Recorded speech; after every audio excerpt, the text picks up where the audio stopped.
All right, breaking right now. The judge rejecting President-elect Trump's bid to throw out his criminal conviction in New York because of his election win and ordering to show up for a sentencing a week from today, either in person or virtually. That's all according to Reuters. One of the most overused and played out statements that I've heard in relation to Donald Jacquees Trump, aka DJT, is that he is a convicted felon. I have heard this statement 1,000 times over. And for some reason, the Kamala Koalas or the far left ideologues, the whatever's left of this quote unquote Democratic Party, as I would call them, the Democratic Party, there is still this belief that the reason why DJT was brought into court for 34 whatever it is cases is because the Democratic Party cares about justice.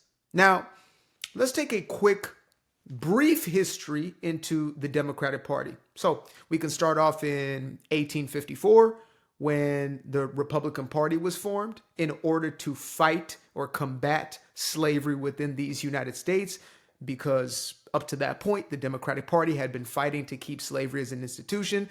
They lost in 1865, the Emancipation Proclamation. It's all good. Nope, not all good. Democratic Party brings in Jim Crow laws for the next 100 years. Now, 1964 comes around, and there is a civil rights bill within the House and the Senate. It is filibustered, which means it is postponed for upwards to 70 to 75 days by, you guessed it, the Democratic Party.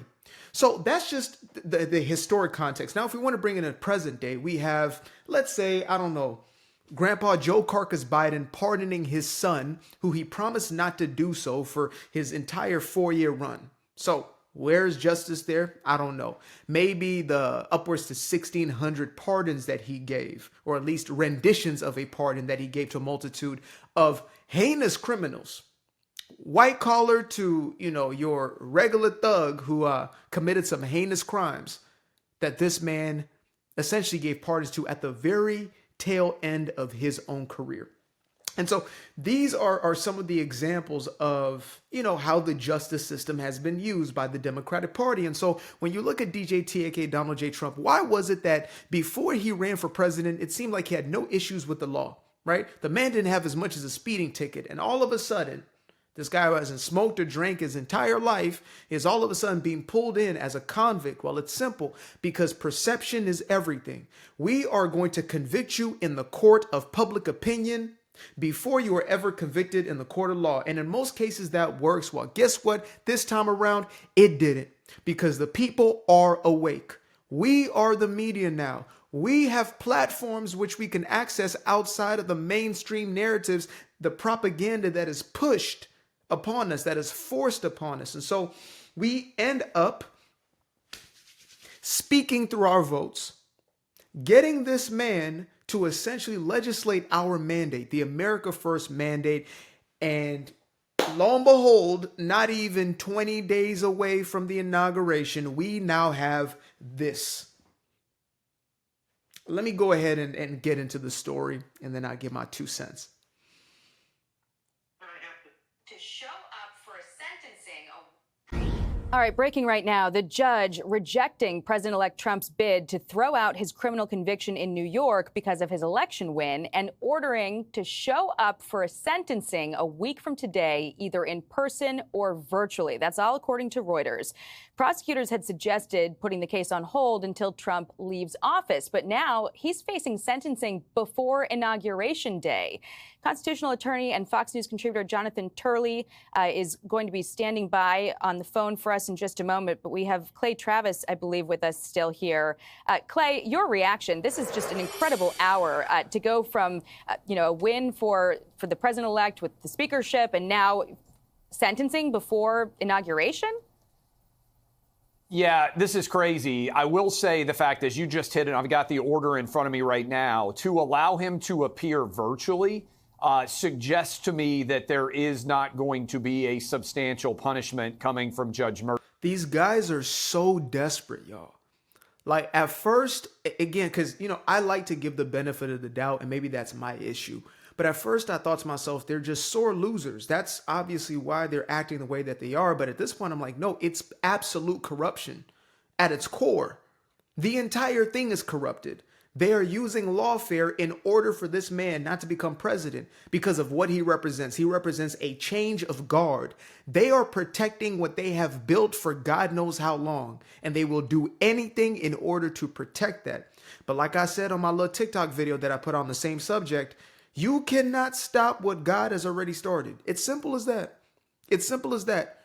You cannot stop the light from exposing the darkness. Once the light, it's like when you switch on the light in a room and it floods the entire room with light, no darkness remains. You can't have one little edge right there that stays dark. No, everything is going to be exposed. And this is what they fear. And that's why I have no fear in my heart, because I say, even if they were able to get a quote unquote conviction off these bogus claims, his bookkeeping case, mind you, that's the one that they pushed and they're trying to use right now because it's the only one that hasn't been thrown out. Everything else was thrown out. And Judge Marchand, damn idiot, to be honest with you, who happens to, I believe he's the judge who has a daughter who was being paid millions of dollars by the Kamala Harris campaign in order to campaign for her, and whose wife was the special assistant of Letitia James, who actually basically drew up a lot of the blueprints of these cases that were pinned on DJT. That's interesting.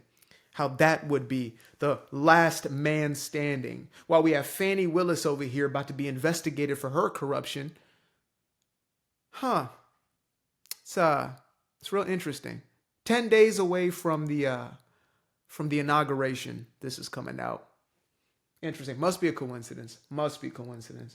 Now, I could be wrong, but if you're virtually sentencing someone, you're not taking them into custody or trying to do something in a significant way there. So that's my biggest takeaway reading the order. All right, Clay Travis, thank you very much.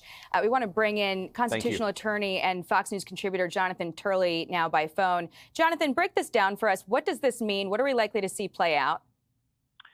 Well, that's a very good question. This is a judge that has kept people really guessing for a very long time. I described this once as the longest performance of Hamlet in history. We really could not figure out what the Marchand was going to do. He's now decided to sentence a president shortly before he is sworn in. Now, one of the things that I've said in the past is that many of the complications that we've been talking about and potential conflicts with the constitutional standards only arise if you impose a sentence that would hold him physically or demand his appearance, things like home confinement or actual sentence to jail.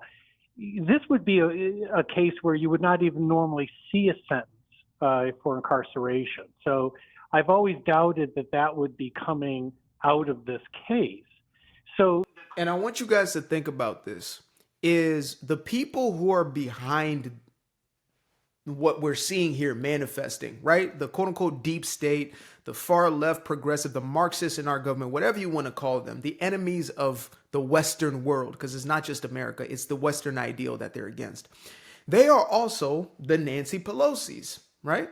Who made $200 million in her time in public office, never making more than $300,000 a year, and yet somehow she's able to, she would have to be 1,500 years old, 1,500 years old, which I don't doubt she's close to, but she would have to be 1,500 years old in order to have made that much money. And so you see case after case of just how she is a magician or her husband, is a magician when it comes to a lot of his trading, right? He's an investor and he just happens to pick the stocks that go up 40, 50%. And somebody told me, oh, you only pick on the Democrats. Okay. Dan Crenshaw, Jack Sparrow himself, the damn pirate. That guy right there, as corrupt as the rest of them.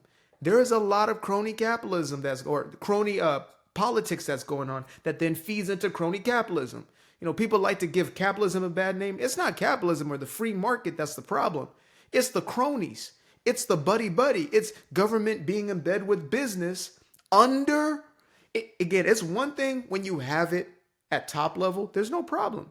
Okay, have industry work or private sector work with government, industry work with government.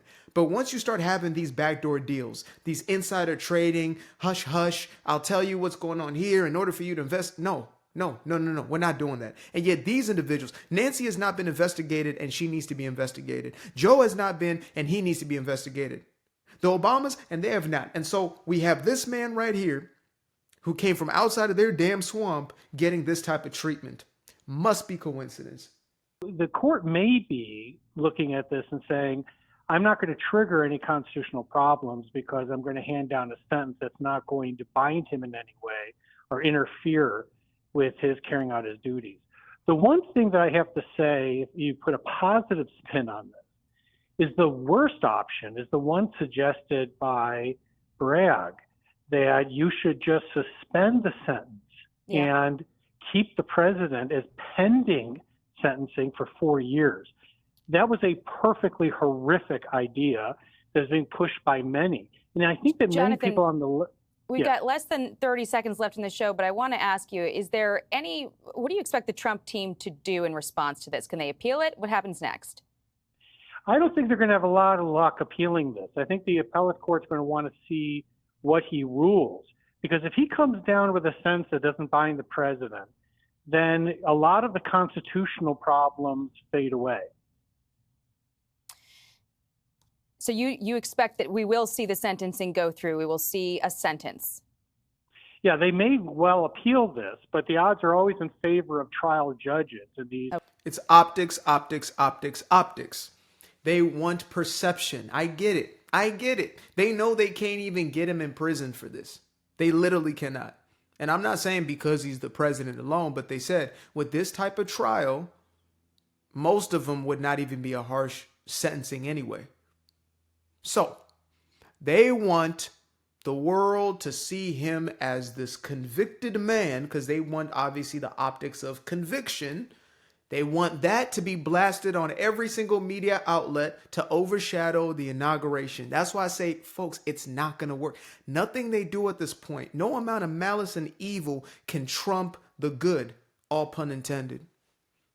This is a desperate attempt, y'all. Again, I've heard this statement over and over. You don't hate them like the mainstream media enough. It's like you don't hate this democratic party enough. Not the people. Not some of these just like sheeple. You know what I mean? Just the ones wandering around. Kamala. Not those. You know what I mean? There's ignorance there. I'm talking about the ones who are the genuine corruption. We do not have enough disdain for these types of individuals. Man, thank God we are where we are. That's what this is a man whose life was spared millimeters away from losing his life on that stage.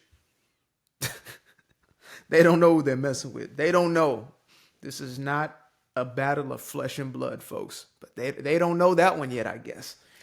They don't know they're dealing with the big G upstairs. That's all I'm going to say. But appreciate y'all for tuning in. I'm going to stay tuned with this one. I'm going to stay tuned with that. That's all I'm going to say about that. And I'm out. I used to be afraid of the dark, place unknown like a heart in their heart. I used to see my life in the bar, now the kids unchained, every shackle is lost. 2 steps in the moonlight, 2 step in the daytime. You just know when it feel right, you got a feeling the time's not. See you through those shades that I just threw on. Through my lenses, you just can't do no wrong. I fell in love with myself again. I fell in love with myself. I fell in love with the sunshine. I fell in love with the light. I fell in love with the full moon. I fell in love with the night.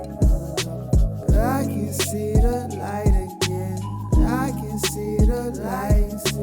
You can see the life in him illuminate the night. I know the time is taking. A 3-6-5, that's a full rotation. I see you looking up, you know them constellations. Constantly gazing like house of praises, you get to praising.